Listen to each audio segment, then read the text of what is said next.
Kakak, aku tidak peduli apa kata orang lain. Di hatiku, kamu selalu yang terbaik.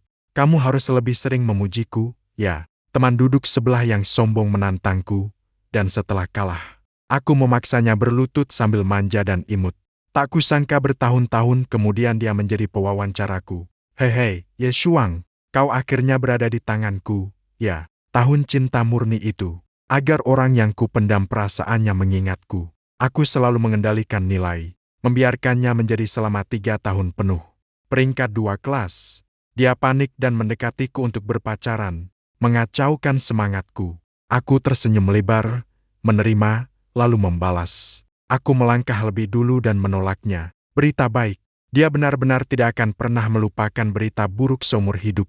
Bertahun-tahun kemudian, aku mencari pekerjaan, dia menjadi pewawancara. Dia dengan cepat menolak resumeku. Ini tidak bisa. Selanjutnya, Enshiu masih begitu dendam. Aku tersenyum, memberikan salam hormat yang sopan. Sebenarnya, bertemu dia hari ini sudah menjadi kebahagiaan tak terduga. Jadi meskipun ditolak, aku tidak berkecil hati, melainkan berbalik bersiap pergi. Tunggu dulu. Suara dari belakang terdengar dengan nada menggeram. Inilah tekad Pak Ye untuk bergabung dengan perusahaan kami. Wajah Enshiu muncul sedikit kemarahan, membawa rona merah tipis. Aura kedewasaan di sekelilingnya langsung berkurang. Kenapa masih tidak sabar seperti saat SMA dulu? Tentu bukan. Keinginanku untuk bergabung dengan perusahaan sangat kuat. Ini adalah kesempatan yang selama ini ku cita-cita. Tatapanku sangat tulus. Enshi menggerutu pelan, tidak lagi berbicara. Proses selanjutnya sepenuhnya ditangani oleh pewawancara lain. Aku sudah mempersiapkan diri dengan matang, berbicara lancar. Melihat aku hampir pasti diterima, Enshiu kembali menginterupsi. Apakah Pak Ye tahu posisi yang dia lamar? Aku mengangguk. Aku tahu senyum sinis asisten presiden, Enshi, muncul di sudut mulutnya. Sebelum datang, kenapa tidak memeriksa siapa presiden perusahaan itu? Melihat dia begitu memperhatikannya sampai mati, aku ingin menggoda pikirannya. Tidak bisa menahan sama sekali. Sudah aku periksa. Kupikir itu hanya nama yang sama. Ternyata memang mantan teman sebangkuku, Enshiu. Tatapannya padaku seolah-olah akan meledak. Pewawancara lain menyadari ada yang tidak beres di antara kami. Dia mengusap keringat di sudut dahinya. Pak Ye Shuang, CV-mu sangat mengesankan. Kembali dan tunggu pemberitahuan. Hanya dia, Enshiu langsung memutuskan. Setiap kata diucapkan dengan tegas. Harus memberi sedikit perlakuan khusus kepada mantan teman sebangkuku. Aku tidak panik sama sekali. Justru aku kedipkan mata padanya. Terima kasih karena kamu cepat meninggalkan kantor. Setelah melewati sudut, Enshiu langsung mengejarku. Bukankah kamu penasaran mengapa aku memilihmu? Aku tidak merah padam sama sekali. Tentu saja karena aku sangat luar biasa. Enshiu tampak marah. Ye Shuang, kamu masih sama sombongnya seperti dulu. Aku menghentikan langkahku. Aku menatapnya dengan penuh makna. Kalau tidak mungkin karena ada yang ingin menghidupkan kembali hubungan lama, kan? Mantan pacarku, Enshiu, langsung menurunkan wajahnya. Kamu terlalu memandang dirimu terlalu tinggi. Aku memilihmu hanya untuk membalas dendam, menyiksa kamu. Ye Shuang, aku memberi kamu kesempatan terakhir. Kamu bisa memilih untuk tidak masuk kerja. Dia mengangkat dagunya tinggi-tinggi, sikapnya yang sombong, seperti dulu. Namun dalam pikiranku muncul bayangan dia yang memohon dengan rendah hati. Sombong seperti Shiyu juga pernah menunduk kepadaku. Dia berkata, tidak putus saja, bagaimana? Kekagetanku disalahartikan oleh Enshi sebagai mundur. Jari-jarinya mengerat secara diam-diam, namun mulutnya tetap tidak mau memaafkan. Jika kau takut, jangan lagi menggangguku. Aku tertawa sambil menghela napas. Shiyu, kau masih sama seperti dulu. Sampai tiba di pintu kantor, aku juga tidak ada kelanjutan. Shiyu sangat kesal. Sebenarnya apa yang sama seperti dulu? Aku melambaikan tangan kepadanya sebagai perpisahan. Senyum misterius. Keluarkan aku dari daftar hitam. Aku akan memberitahumu. Aku sudah lama diblokir di semua platform oleh Enshiu. Bahkan Yuyun tidak dibiarkan lepas. Hari saat kami putus. Bahkan anak ayam di manorku dipukuli keras olehnya. Padahal sebelumnya dia mengaku sebagai ibu penyayang bagi anak ayam. Aku tidak punya tempat kosong. Dia menyelundupkan ponsel ke sekolah hanya untuk membersihkan kotoran dan memberi makan. Siswa berprestasi, peringkat kedua di kelas. Benar-benar melakukan tindakan seluas ini. Jangan menilai hanya karena sekarang Enshi mewarisi bisnis keluarga, menjadi ex ke satu perempuan yang otoriter. Di SMA, dia patuh pada peraturan sekolah. Jujur, bahkan agak polos. Satu-satunya kali dia menggunakan kekuasaan keluarganya adalah memindahkanku menjadi teman duduknya. Di kelas unggulan yang tidak ada teman duduk lawan jenis. Kami berdua menjadi terlalu mencolok, namun tidak ada yang menentang. Karena aku peringkat pertama di kelas, tidak ada yang mengaitkannya dengan pacaran dini, termasuk saya sendiri. Saya tahu Enshi datang untuk mencuri sesuatu. Dia sangat penasaran. Bagaimana anak laki-laki dari kota kecil itu mencuri kelezatannya. Dia bersikeras untuk mengambilnya kembali. Dan saya tidak menyukainya. Ada dua alasan. Pertama, keluarganya kaya. Saya tidak suka. Kedua, dia suka menatap orang dengan dagunya saat berbicara. Sangat sombong. Terlihat sok. Kesan pertama terlalu buruk. Saya sangat dingin terhadap Enshiu. Enshiu sangat sombong. Tidak mau menempel pada bokongnya yang hangat. Apalagi bokong yang dingin. Satu-satunya percakapan kami hanyalah tentang nilai ujian. Setiap kali, Enshiu tak tahan dan duluan berbicara. Berapa nilai kamu? Saya melaporkan nilai saya dengan sangat singkat. Tidak menunggu jawabannya. Mengejek dengan bersuara sombong. Dia menanggapi dengan senyum sinis. Nilainya sama, keheningan, tapi nilainya lebih rendah. Tidak, kenapa saya lagi menatapnya? Saya mengalihkan pandangan tanpa jejak, mencengkeram erat pena di tangan. Cerdik, peringkat 2 di kelas, mencoba memikat dengan kecantikan. Namun saya tidak akan tertipu. Hubungan teman duduk yang tidak terlalu panas atau dingin. Sampai kompetisi datang.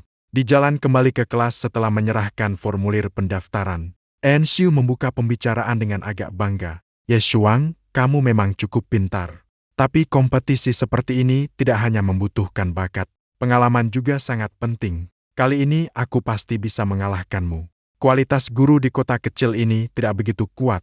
Dalam hal kompetisi, pengalamanku di SMP memang tidak banyak, lebih pada kesombongan. Tapi tidak sombong. Kali ini dia memang tepat mengenai intinya. Namun dalam hal nilai, aku juga bangga, juga tidak akan mudah menyerah. Aku tersenyum tenang, karena kamu begitu percaya diri. Bagaimana kalau kita bertaruh? Orang yang kalah harus memenuhi satu permintaan orang yang menang. Tentu tidak boleh yang berlebihan. Wajah bangga Enshiu tampak sedikit ragu. Lawan tidak boleh diremehkan. Dia merasa ada tipu daya. Aku melontarkan kata-kata dengan lambat. Tak kusangka Enshiu, kamu begitu takut kalah. Kalau diganti dengan nilai yang lebih rendah darinya, gitar, Enshiu hanya akan menganggap cara lawan itu rendah. Kalau ganti menjadi aku, Enshiu langsung marah. Taruhan saja, dia menggigit gigi dengan marah. Ye Shuang, kamu selesai, kebetulan. Tampaknya dia juga tidak menyukai aku. Kemudian hasil kompetisi diumumkan. Aku dan Enshiu masing-masing mendapatkan medali emas. Situasi ini sudah kami perkirakan. Jadi kami berdua membandingkan jawaban. Sayangnya, skorku kebetulan sedikit lebih tinggi dari Enshiu. Dia benar. Pengalaman sangat penting. Jika aku juga memiliki pengalaman selengkap dia, pasti bisa lebih tinggi lagi. Meskipun mendapat medali emas. Tapi wajah Enshiu tampak muram. Dia tidak tahan lagi selama 1 hari. Hanya ingin segera menyerah setelah kalah. Lalu bisa melupakan rasa aib. Apa aku pernah berjanji sesuatu padamu? Cepat bilang. Aku pura-pura tidak mengerti permintaan apa yang aku setujui. Oh, aku ingat. Karena kita bertaruh. Lalu kenapa kamu yang menuruti permintaanku? Mendekati waktu istirahat siang. Di jalan Linyi tidak banyak orang. Enshiu terdiam sejenak. Tiba-tiba dia menyerah total. Dia berteriak keras. Karena aku kalah. Aku kalah. Sudah cukup. Aku hampir tertawa terbahak-bahak. Tapi melihat Enshiu begitu hancur, aku menahan diri dengan hati nurani. Aku batuk ringan. Aku berkata, kecil, jangan terlalu bersemangat.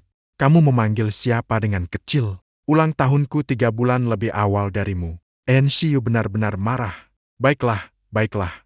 Kalau begitu, aku panggil kamu besar. Berantakan. Kata-katanya terlalu cepat. Wajah Enshiu memerah sampai leher. Jelaskan padaku. Aku tidak bermaksud lain. Semakin aku menggambarnya, semakin gelap. Kepala sombong Enshiu menunduk. Suaranya agak pelan. Sebenarnya kamu mau apa? Hal ini membuatku malu sampai tidak berani menertawakan dia. Sebenarnya tidak ada apa-apa, cuma ingin melihatmu manja. Beberapa siswi di kelas suka manja-manja. Setiap kali seperti ini, pandangan Enshu padanya seperti menatap sekumpulan orang bodoh. Aku dan Enshu sependapat, jadi aku mengajukan permintaan ini. Sebenarnya cuma ingin menggoda dia. Lagi pula aku selalu tidak suka padanya. Ternyata Enshu benar-benar memerah. Takut terlalu keras pada orang yang populer. Aku akhirnya memberi kelonggaran padanya. Benar-benar tidak mau melakukannya. Kalau begitu tidak jadi. Dia menatapku dengan tajam. Aku menepati janji. Siap menerima kekalahan. Enshu memerah karena menahan. Kak, aku tidak peduli apa kata orang. Di hatiku, kamu selalu yang terbaik. Kamu mau lebih memujiku lagi. Nada suaranya kaku. Tidak manja sama sekali. Dia berpura-pura tidak ada apa-apa. Lalu dengan garang berkata, jangan beritahu orang lain. Benar seperti burung merak kecil. Benih cinta diam-diam menancap pada saat itu tanpa suara. Hari pertama kerja, aku melangkah masuk kantor dengan kaki kiri. Sebuah tawa sinis terdengar. Malam larut setelah pulang hari itu. Mantan pacar yang temperamental akhirnya menghapus blokir. Mengirimkan sebuah titik. Aku membuka Moments dulu. Screenshot secara gila. Setelah mengumpulkan semua informasi yang bisa dikumpulkan, akhirnya aku dengan murah hati menjelaskan kepadanya. Kamu masih kekanak-kanakan seperti dulu. Aku rasa aku juga kekanak-kanakan. Tidak bisa menahan untuk tidak menyerah. Kata-kata sugestif. Sudah lama tidak ada respons. Aku kirim lagi emotikon senyum untuk menguji. Ternyata dia memblokirku lagi. Temperamennya sungguh besar. Untuk menenangkan mantan pacarku sekaligus atasan, aku menyajikan secangkir susu hangat manis. Baru saja meneguk satu teguk, dia langsung memucat. Tidak bisa membuat kopi sekalipun. Aku tersenyum dengan sikap baik. Kalau begitu, aku buang dan membuatkan lagi satu cangkir untukmu. Kemudian aku meneguknya lagi dengan besar. Tidak akan diulangi lagi. Setelah itu, Enshu menjadi begitu terobsesi dengan pekerjaan hingga tak bisa lepas. Aku merasa agak kehilangan. Kau berjanji akan menyiksaku. Hanya bekerja berjam-jam terus-menerus. Aku pergi ke ruang minum untuk mengistirahatkan napas. Teman dari perusahaan yang sama juga masuk mencari aku. Apakah X ke-1 Ye Shuang sudah bersikap keras padamu? Tampaknya semua orang tampak bekerja keras. Padahal semuanya diam-diam mengamati. Wajah muram bos Enshu. Semua itu terlihat oleh mereka. Teman merasa agak bersalah. Menyalahkan aku. Hari itu aku melihat presiden baru yang begitu cantik. Lalu aku bagikan foto itu kepadamu. Tidak kusangka kamu bergerak begitu cepat. Langsung pindah kerja. Bahkan kamu yang tidak memiliki perasaan pun terpesona oleh presiden kita. Kukuh. Aku menangkap kata kunci dan juga terpesona. Enshu cantik dan kaya. Banyak orang menyukainya adalah hal yang wajar. Hanya menggunakan kata terpesona menunjukkan tingkatnya tidak biasa. Teman suka mengintip gosip. Saat kuliah, semua gosip saya dengar dari keluarganya. Kali ini juga sama. Dia berbisik bahwa pada hari kedua presiden menjabat, datanglah Tuan Wang. Katanya presiden masih belajar di luar negeri. Selama bertahun-tahun dia selalu menemani aku mengangkat alis. Dengar siapa yang bilang itu benar? Siapa lagi yang bisa mengatakannya? Tuan Wang sendiri yang mengatakannya. Teman menampilkan ekspresi yang sulit dijelaskan. Dia memilih beberapa karyawan yang tampan. Dia terus-menerus menceritakan kisahnya dengan X ke-1 di luar negeri. Seperti anjing menandai wilayahnya dengan kencing. Hari itu, cerita itu menyebar ke seluruh perusahaan. Mendengarnya, tanganku sudah mengepal erat. Hari itu aku melihat foto Enshu. Aku hanya merasa takdir belum selesai. Kali ini aku tidak ingin menyesal lagi. Jadi aku datang. Sebelum datang, aku membayangkan banyak kemungkinan. Misalnya Enshu menemukan aku masuk perusahaan. Dia sangat membenciku. Lalu dia memecatku dengan keras. Namun di antara semua kemungkinan itu, tidak ada satu pun yang membuat Enshu berada di sisiku. Ada orang lain. Aku kembali ke tempatku. Jantung terasa sesak. Hampir tidak bisa bernapas. Suasana hati yang muram hanya sementara. Tidak lama kemudian aku kembali semangat. Lagi pula aku tidak pernah mudah menyerah. Diam tanpa suara. Mengeluarkan ponsel. Aku dengan tenang mulai bersantai. Saya memindai satu persatu screenshot di lingkaran teman Enshu. Sebagian besar muncul pada larut malam. Kadang-kadang berupa foto pemandangan. Aku tidak menemukan satupun orang yang diduga Tuan Wang. Bahkan tidak menemukan seorang pria pun. Di antara banyak lingkaran teman ada satu yang sangat aneh. Enshi tidak menambahkan teks apapun. Hanya ada satu gambar hitam pekat. Aku berpikir sejenak. Aku perlahan meningkatkan kecerahan ponsel hingga maksimal. Titik putih seperti debu perlahan muncul, lalu memancarkan cahaya. Saya terdiam sejenak. Ternyata itu adalah langit berbintang. Meja diketuk ringan. Enshu tiba-tiba berada di belakang saya tanpa saya sadari. Matanya tampak tidak bersahabat. Asisten magang berani bermalas-malasan pada hari pertama kerja. Tidak hanya bermalas-malasan. Saya bahkan diam-diam mengintip bos. Secara refleks saya bersiap menutup layar. Namun saya keras-keras menahan tangkapan layar postingan Enshu. Lalu saya memperlihatkannya dengan santai di sana. Saya mengucapkan maaf. Namun tatapan mata saya langsung menatapnya. Saya penasaran bagaimana reaksinya. Tidak disangka, Enshu hanya melirik layar dengan santai. Dengan nada dingin, "Kalau ada lagi, saya akan potong gajimu." Saya mengeluarkan suara kecewa. Selama waktu berikutnya, saya bekerja dengan lesu. Enshu tidak memperhatikan emosi orang lain, kecuali orang yang dia pedulikan. Mengingat seluruh hari dia mengabaikanku, saya tak bisa menahan rasa ingin menyerah. Saya sangat ingin mengembalikannya. Betul, namun saya lebih khawatir mengejar terus-menerus akan membuatnya membenciku. Mungkin pada hari wawancara, perubahan emosinya terhadap saya hanya sesaat. Saya menghela napas. Tidak menyadari ponsel bergetar sekali. Sampai bergetar beberapa kali lagi.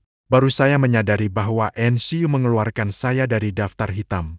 Kali ini tidak dipotong, nanti dipotong. Transfer 10 Toho Yuan. Pergi ke bawah membeli secangkir kopi untuk saya. Sambil menenangkan emosimu. Lebih bahagia. Jangan terlalu dipikirkan. Saya tidak ingin emosimu yang muram memengaruhi suasana kerja secara keseluruhan. Aku terasa seketika penuh energi.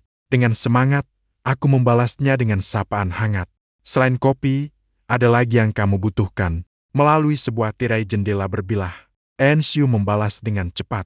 Tidak perlu tambahan biaya pengantar. Kilasan ingatan. Dulu, Enshu bertemu denganku. Makan siang hanya 2 hidangan sayur. Lalu dia meminta aku membawakan air untuknya. Sebagai gantinya, aku mendapatkan hak penggunaan kartu makanannya. Dia tampak terkejut. Untuk Ni, kamu hanya menerima orang kaya seperti kami. Tidak pernah membiarkan orang lain bekerja secara gratis. Pada masa itu, aku tidak ragu menerima tawaran orang kaya. Biarkan aku mengambil bagian. Kenapa aku tidak boleh mengambil bagian? Sekarang aku tak bisa menahan diri untuk menatap Enshu yang berada di seberang jendela. Aku ingin memberitahunya. Aku tidak lagi perlu mengirit seperti dulu. Saat tahun akhir kuliah, aku berinvestasi dengan keahlian teknis. Bersama teman sejurusan, kami mendirikan sebuah perusahaan kecil. Selama beberapa tahun terakhir, aku telah mencapai kebebasan finansial. Itulah mengapa aku berani berpindah pekerjaan, mengembalikan masa lalu. Aku merasa orang yang tak bisa kugenggam. Ada banyak hal yang ingin kukatakan. Sayangnya, situasinya tidak tepat. Jadi aku hanya tersenyum bahagia kepada Enshu. Dia peduli padaku. Dia masih memperhatikanku. Aku merasa aku kembali bisa. Sudah setengah bulan sejak aku mulai bekerja. Hari itu, jadwal Enshu ada jamuan malam yang harus dihadiri. Hatiku berdebar. Melihat waktu semakin dekat. Akhirnya aku bisa masuk untuk mengingatkan Presiden Enshu. Waktu jamuan malam hampir tiba. Apakah masih ada yang perlu dipersiapkan? Aku menggerakkan mataku. Misalnya menjemput pasanganmu lebih awal. Enshu mengangkat kepalanya dari berkas. Dia melihat jam tangannya. Ada apa yang sulit? Kamu pergi bersamaku saja. Beban berat di hatiku terangkat. Aku menghela napas panjang. Kupikir dia akan bersama Pak Wang. Tapi aku belum sempat bahagia lama. Lalu Enshu langsung membawaku ke lokasi jamuan. Kita datang begitu saja, tanpa menyiapkan penampilan. Tidak mengganti pakaian atau apapun. Enshu tampak bingung. Dia melirik setelan profesionalku. Hanya untuk acara kerja. Bukankah begitu sudah cukup baik? Detik berikutnya dia menyadari. Enshu tersenyum tipis. Aku berkata, "Kenapa kamu menanyakan pasangan? Kamu tidak mengira kamu adalah pasanganku, kan?" Dia tersenyum dengan maksud yang dalam.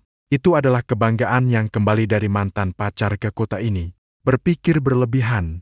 Ikuti aku, pengikut kecilku. Aku marah sampai gigi terasa gatal. Setelah masuk, seperti biasa, mengenai apa yang dikatakan, dia memang hanya datang untuk membicarakan pekerjaan. selama masa di perusahaannya. Aku juga mengetahui banyak hal. Setelah menyelesaikan studi lanjutan, Enshu kembali ke negara, langsung mengambil alih perusahaan dari ayahnya. Dia masih muda. Selain itu, ini perusahaan keluarga. Banyak kerabat senior mengintip dengan rakus. Saat ini dia sangat membutuhkan prestasi untuk menancapkan kakinya dengan kuat.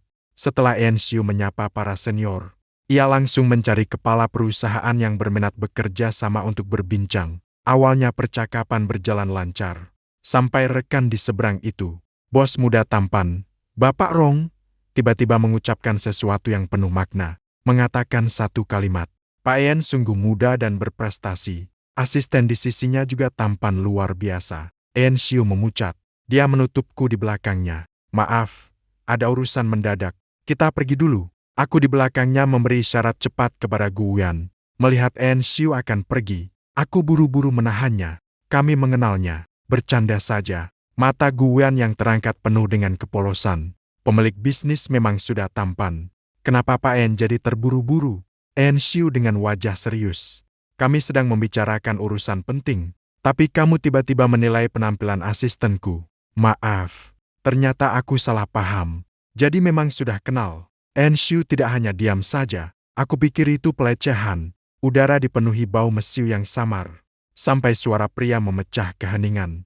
Kak Xiaoyu akhirnya menemukanmu. Yang datang dengan anggun pasti adalah Bapak Wang yang legendaris. Dia tersenyum manis. Kamu datang ke jamuan malam. Kenapa tidak memberitahu aku sekalipun? Guyan tersenyum. Apakah Pak En butuh aku membawa asisten bisnis menjauh sebentar? Agar kamu dan Bapak itu punya ruang. Aku menatap tajam. Guyan, di saat seperti ini, bagaimana aku bisa pergi? Meninggalkan orang yang kusukai kepada pesaing cintaku tidak bisa kulakukan. Enshu melirik. Tuan Wang, dengan nada dingin.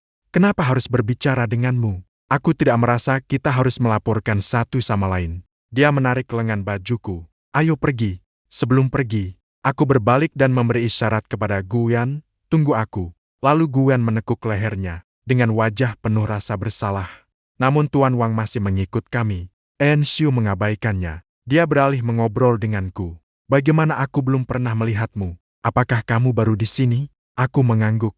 Matanya bersinar. Jadi pasti belum pernah mendengar tentang aku dan kakak ikan belajar di luar negeri. Apakah kamu ingin mendengarnya? Aku ragu sejenak. Sejujurnya, aku cukup ingin mendengarnya. Lagi pula apa yang saya katakan secara langsung berbeda sedikit dari rumor. Aku baru saja ingin setuju. Enshu tidak bisa menahan diri. Dia berhenti, memandangku. Ada yang ingin kamu ketahui. Tanyalah langsung padaku. Lalu tatapannya beralih ke Tuan Wang. Wangka, jangan lagi menggangguku. Aku akan menelepon keluargamu. Tuan Wang tampak bersedih. Tapi, Enshu tanpa ampun. Kalau begitu, aku akan menghubungi polisi. Lagi pula kamu menggangguku seperti ini. Pak Wang tidak lagi mengikutinya. Dia jadi bodoh dan pengecut. Tinggal di tempat. Angin malam berhembus lembut. Aku dan Enshu keluar. Menunggu sopir mengantar mobil. Dia dengan tidak sabar menarik ujung bajunya. Keluh dia. Jamuan malam ini benar-benar sia-sia dan menyebalkan. Aku mengeluarkan air mineral dari tas. Membukanya untuk menenangkannya. Dia meneguk satu teguk. Tiba-tiba bertanya, apakah kamu akrab dengan orang bernama Gu? Aku berpikir sejenak. Rasanya tidak ada kebutuhan untuk menyembunyikan apa-apa. Saat kuliah, aku dan beberapa teman membuka sebuah perusahaan kecil. Yang punya uang menambah modal. Yang punya keahlian menyumbangkan keahlian. Guyan adalah yang paling banyak menanam modal. Dia yang mengurus semua urusan bisnis perusahaan. Enshu menggerutu ringan. Kelihatannya asisten bisnis datang ke perusahaan kami memang menyiapkan bakatnya. Aku mengangguk dan menghela napas mengikuti kata-katanya. Ya, memang agak menyedihkan. Sebelum Enshu sempat mengernyit, aku menambahkan lagi. Selama bisa mencapai tujuanku, itu sudah layak. Enshu tidak lagi berbicara. Dia juga tidak menanyakan apa tujuanku. Mobil datang. Dia naik mobil dengan diam. Aku tahu masih ada ikatan emosional di dalam hatinya. Meskipun tidak ada orang lain di sekitarnya, tidak berarti aku akan mudah dimaafkan. Bagian belakang mobil gelap dan sunyi. Aku menemukan tangannya. Lembut menggenggam tangan Enshu. Tidak melepaskan kehangatan tubuhnya. Menyampaikannya lewat gaun. Aku menempel padanya. dengan suara yang hanya kami berdua yang dapat mendengar. Kali ini, biarkan aku yang mengejarmu, bagaimana? Bibir Enshu bergerak perlahan, membalas dengan suara pelan. Bagaimana aku tahu kali ini kamu tidak mempermainkanku? Aku tersenyum. Kenapa kamu menganggapku begitu buruk? Dia menuduhku, karena kamu selalu bersikap kasar padaku. Selalu suka menipu dan membohongi aku. Rasa bersalah menyebar dalam hatiku. Aku menemukan sela jarinya. Aku mengaitkan jariku dengan 10 jarinya. Kata-kata selalu begitu pucat. Aku hanya bisa berjanji berulang-ulang. Maaf. Namun kali ini aku akan membuktikan diriku dengan tindakan.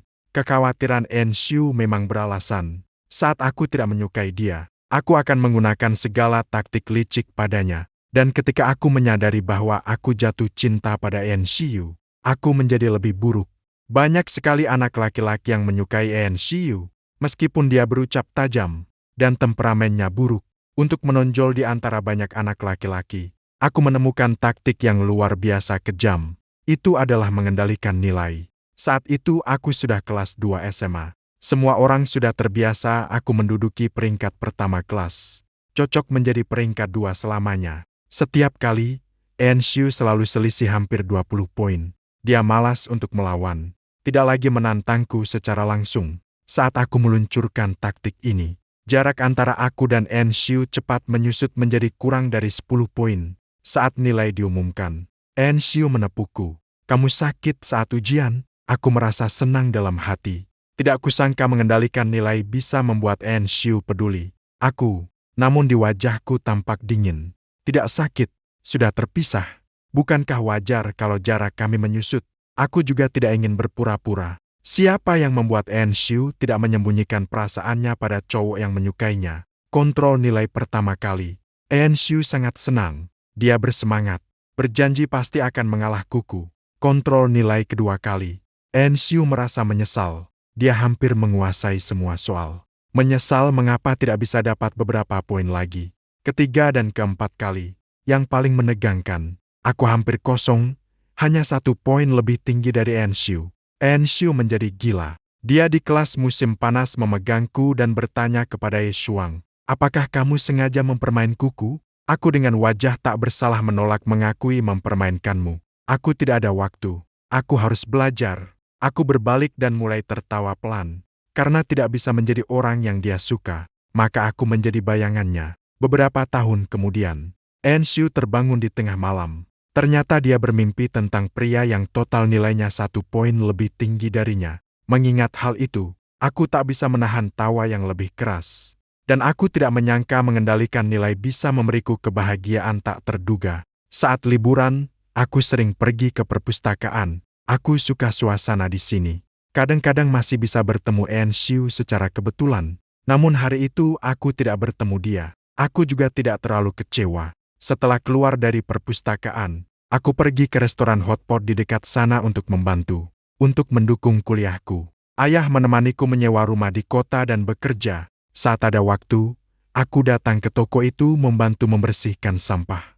Aku mendengar suara Enshu. Dia pasti melakukannya dengan sengaja. Kamu bilang, dia terlalu berlebihan, kan? Aku mengangkat alis. Baiklah, katakan pada teman, bagaimana dengan aku? Aku berencana tiba-tiba mengintip untuk menakut-nakuti dia. Belum melakukannya. Aku mendengar balasan teman Enshu.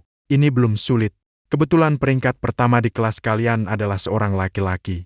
Kamu hanya perlu sedikit menggoda untuk mengacaukan semangatnya. Enshu ragu, tapi dia bersikap dingin padaku. Mungkin dia tidak suka aku. Itu pasti karena kamu dulu menganggapnya hanya teman sekelas. Percayalah, tidak ada laki-laki yang tidak bisa kamu dapatkan. Kata-kata itu terdengar sangat rendah. Aku agak kecewa. Aku rasa Enshu tidak akan setuju.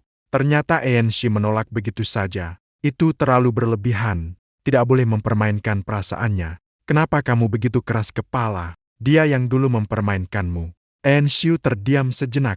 Kalau begitu, aku akan coba kembali ke sekolah. Saat pulang sekolah, Enshu secara tak terduga memanggilku. Dia menoleh menjauh. Tidak melihat tanganku. Namun dia mengulurkan tiket taman bermainku. Membeli 1 tiket tambahan. Dia memerah karena menahan perasaan. Akhirnya mengucapkan kalimat berikutnya. Mau tidak ikut bersamaku akhir pekan ini? Aku tanpa ragu menerima. Baiklah. Kalau begitu mari kita jalani hubungan singkat dengan dia yang diam-diam ku cintai. Tidak perlu memikirkan perbedaan kita. Tidak perlu memikirkan masa depan. Tunggu dia mengucapkan putus. Kita akan mengakhirinya. Hanya saja pada saat itu aku tidak menyangka. Enshiu ternyata benar-benar jatuh cinta padaku. Dia tidak ingin putus lagi. Di kelas 3 SMA, titik penting dalam hidup akan segera tiba. Aku tahu Enshiu akan pergi ke luar negeri di masa depan. Aku tidak pernah memikirkan masa depan bersama Enshiu. Jarak jauh dan Jiajing menjadi jurang di antara kami. Jadi melihat Enshiu yang semakin tergila-gila padaku, aku mulai panik. Harus segera diselesaikan. Tidak boleh memengaruhi ujian masuk perguruan tinggi kami. Liburan musim dingin kelas 3 SMA. Aku mengajukan putus. Untuk memutuskan pikiran Enshiu. Saat aku berbicara itu sangat cepat, tepat, dan kejam. Kalimat pertama putus. Aku tahu kamu menjalin hubungan denganku demi mengalahkanku. Tanpa menunggu dia menjelaskan. Aku langsung melanjutkan dengan kalimat kedua. Tapi kamu tidak perlu terlalu bersalah. Karena aku sudah lama tahu alasan kamu menjalin hubungan denganku. Aku juga hanya bermain-main denganmu. Kalimat ketiga. Selain itu tentang manipulasi nilai sebelumnya. Memang itu sengaja aku lakukan. Tidak akan terjadi lagi. Semester depan langsung ujian masuk perguruan tinggi. Aku tidak bisa lagi menyembunyikan kemampuan. 3 kalimat itu langsung menghancurkan hati seorang gadis. Sejak itu aku dan Enshiu saling menghormati seperti tamu. Setelah ujian masuk perguruan tinggi, tidak ada kabar darinya sama sekali. Aku pikir akal sehatku sangat baik mengendalikan perasaan. Kenangan cinta ini akan menjadi manis yang tersimpan berharga. Aku melakukannya dengan sangat bagus. Aku dan Enshiu akan hidup baik-baik saja ke depannya. Sampai kemudian, setiap malam aku berguling-guling tak bisa tidur. Barulah aku menyadari semuanya berantakan. Awalnya aku ingin dia mengingatku seumur hidup. Sekarang aku tidak bisa melupakan dia. Hutang yang dulu ditinggalkan harus dibayar kembali. Sekarang, demi mengembalikan Enshiu, aku bahkan bersedia menjadi asistennya. Aku sangat suka saat Enshiu sedang melihat dokumen. Sudah lelah melihat. Akhirnya aku bisa menanyakan pertanyaan yang sudah lama terpendam di hati. Foto di lingkaran teman yang tampak seperti langit berbintang itu kembali kutemukan. Aku dengan rendah hati bertanya kepada X ke-1. Apa arti foto ini? Enshiu meminum segelas susu. Dengan makna mendalam, dia menceritakan sebuah cerita kepadaku. Dahulu ada seorang perempuan nelayan yang ditinggalkan oleh iblis. Tahun pertama setelah ditinggalkan, dia berpikir dia harus menjadi luar biasa sehingga semua orang memperhatikannya. Tahun kedua, membuat iblis menyesal telah meninggalkannya. Dia merindukan iblis. Berpikir dalam hati, selama iblis bersedia mencarinya, dia pasti akan menyetujui kembali bersatu dengannya, membatalkan pemblokiran terhadap perempuan, dan mengirim foto ini di lingkaran teman yang hanya dapat dilihat olehnya. Selama 1 tahun penuh, iblis tidak menanggapi. Perempuan nelayan dengan marah kembali memblokirnya. Ini tahun ketiga sejak dia ditinggalkan.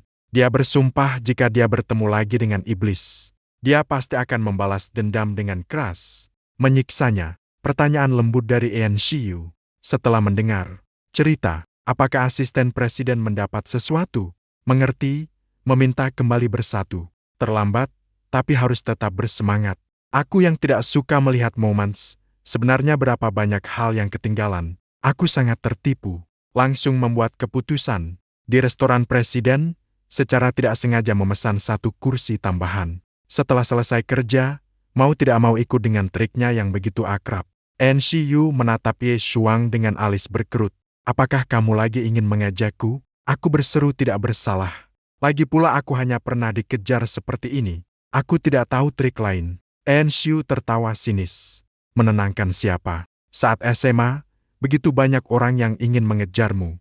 Phoebe dari kelas kami, Hu Xiaoyu dari kelas sebelah. Melihat Enshiu mengumpulkan pasukan pesaing cinta, cepat-cepat membuka mulut untuk memperbaiki. Siapa yang membuat hatiku hanya untuk cinta pertama? Enshiu akhirnya diam. Dia perlahan tersenyum. Dia berkata, baiklah, bersamamu. Aku dan Enshiu tidak cocok, tidak lolos dari mata orang-orang di kantor ini. Teman sebagai pelopor gosip kantor. Mereka pertama kali datang kepadaku untuk mencari info. Ye Shuang, kamu dan presiden. Aku menjawab singkat. Belum bersama. Aku masih mengejarnya. Dulu kenal sebagai mantan pacar. Teman terkejut membuka mulut lebar. Astaga, kalau aku sudah bilang begitu, tidak takut tersebar. Tidak usah dibahas dulu. Aku memang datang untuk mengejar istri. Sejak awal memang tidak akan lama. Tidak takut orang mengomongkan. Lagi pula aku juga punya keinginan memiliki. Meskipun belum berhasil mengejarnya, tapi menandai dulu tidak ada salahnya, kan? Pak Wang yang lama tak ditemui datang ke perusahaan. Tampaknya dia juga punya jaringan informasinya. Dia menatapku seperti melihat makhluk baru yang aneh.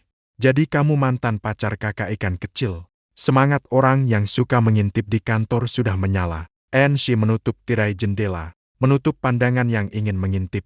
Dia agak pusing. Kenapa kamu kembali lagi? Bukankah aku sudah bilang pada satpam di bawah? Tidak mengizinkanmu masuk. Pak Wang tampak puas. Jangan campur, aku punya cara sendiri.